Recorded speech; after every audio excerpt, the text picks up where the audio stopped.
Assalamualaikum, salam sejahtera. Perkenalkan, saya Leonardo Vicky dan teman saya Istiqomah.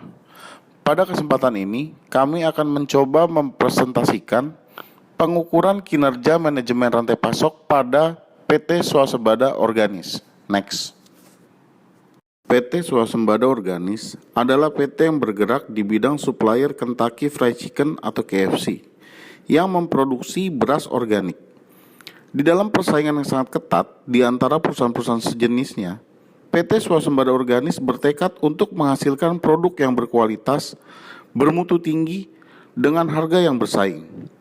Namun, PT Swasembada Organis memiliki permasalahan umum, yaitu belum adanya sistem pengukuran kinerja dengan menggunakan suatu pendekatan atau metode tertentu dan belum dilakukan pengukuran kinerja secara sistematik. Next. Berikut ini adalah gambar simplikasi, model, serta 3 macam aliran yang harus dikelola. 1. Aliran barang yang mengalir dari hulu ke hilir. 2. Aliran uang dan sejenisnya yang mengalir dari hilir ke hulu.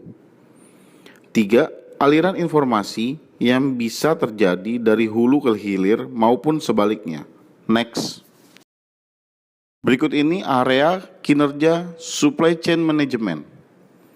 Ada produksi, ada lokasi, ada inventory atau material store, ada informasi, dan ada juga transportasi. Next. Konsep strategi supply chain management. Untuk bisa memenangkan persaingan pasar, maka supply chain management harus bisa menyediakan produk yang murah, berkualitas, tepat waktu, dan bervariasi. Menciptakan kesesuaian antara karakteristik produk dengan strategi supply chain management akan menyebabkan supply chain management bertahan dan unggul di pasaran. Kesesuaian ini disebut strategi fit.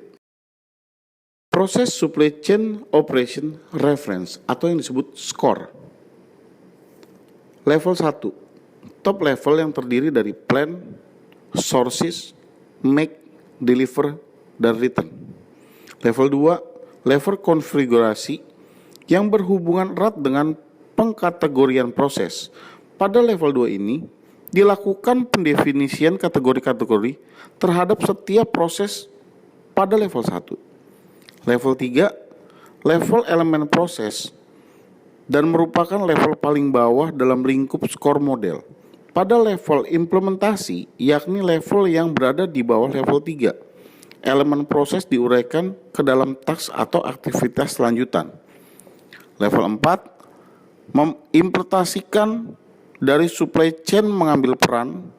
Pada level ini digambarkan secara detail tugas-tugas di dalam setiap aktivitas yang dihubungkan dan dibutuhkan pada level 3 untuk mengimplementasikan dan mengelola supply chain berbasis harian.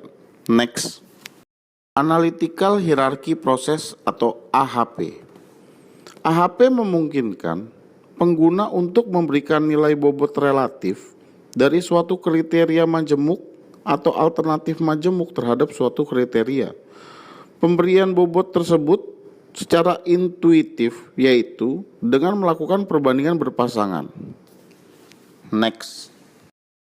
Berikut kami tampilkan skala penilaian perbandingan berpasangan. Next. Berikut alur kerangka berpikir. Ada kondisi vendor, ada kondisi pasar, ada kondisi perusahaan, masalah perusahaan, identifikasi key performance indicator, pengukuran kinerja supply, strategi supply chain management yang dikembangkan. Next.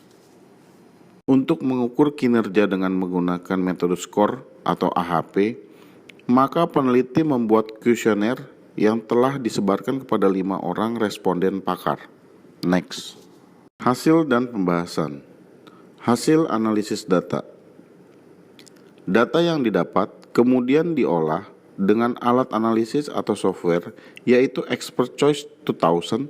Dilakukan penilaian menggunakan skala perbandingan berpasangan. Berikut adalah hasil dari perhitungannya. KPI atau Key Performance Indicator mengukur kinerja dengan menggunakan metode skor AHP, maka peneliti melakukan identifikasi KPI, yaitu 5 dimensi skor: plan, source, make, deliver, and return sebagai proses kunci. Model supply chain management yang diterapkan. Model manajemen rantai pasok yang cocok diterapkan di perusahaan beras organik RI1 berdasarkan hasil analisa adalah menggunakan skor, model dan analytical hierarki proses atau AHP. Alternatif strategi. Hasil pembobotan skor AHP pada matriks pengukuran kinerja yang terdiri dari 15 item dari hasil kuesioner didapatkan hasil bahwa stabilitas produksi mempunyai bobot tertinggi. Berarti stabilitas produksi merupakan kinerja yang menempati prioritas pertama untuk dicarikan strategi perbaikannya. Next. Berikut ini kami tampilkan tabel dari hasil analytical hierarki proses. Strategi mencakup pada 5 elemen kinerja dengan bobot terbesar, yaitu stabilitas produksi, lead time, keakuratan persediaan, kinerja pengiriman, memenuhi kebutuhan pelanggan. Next. Kesimpulannya adalah strategi supply chain management yang harus diambil oleh pihak manajemen perusahaan beras organik RI1 dalam hal antara lain memperbaiki stabilitas produksi, melakukan kontak review terhadap pihak KFC dan semua supplier bahan baku, akurasi jumlah dan item pada sales forecast, menetapkan standar harga dan minimum order. Akurasi sales forecast sebaiknya diberikan angka minimal 90%. Hal ini tentunya didasarkan pada besarnya biaya yang akan timbul baik dari proses pemesanan, produksi, penyimpanan, pengiriman, hingga produk retur akibat perubahan permintaan. Hasil dari penelitian skor AHP sebaiknya dapat dikembangkan lagi oleh penelitian selanjutnya. Dalam perusahaan beras organik RI1 masih terbuka untuk peneliti lain dalam bidang supply chain management. Next. Sekian presentasi dari kami. Mohon maaf bila ada kesalahan dalam penyampaian. Terima kasih. Wassalam.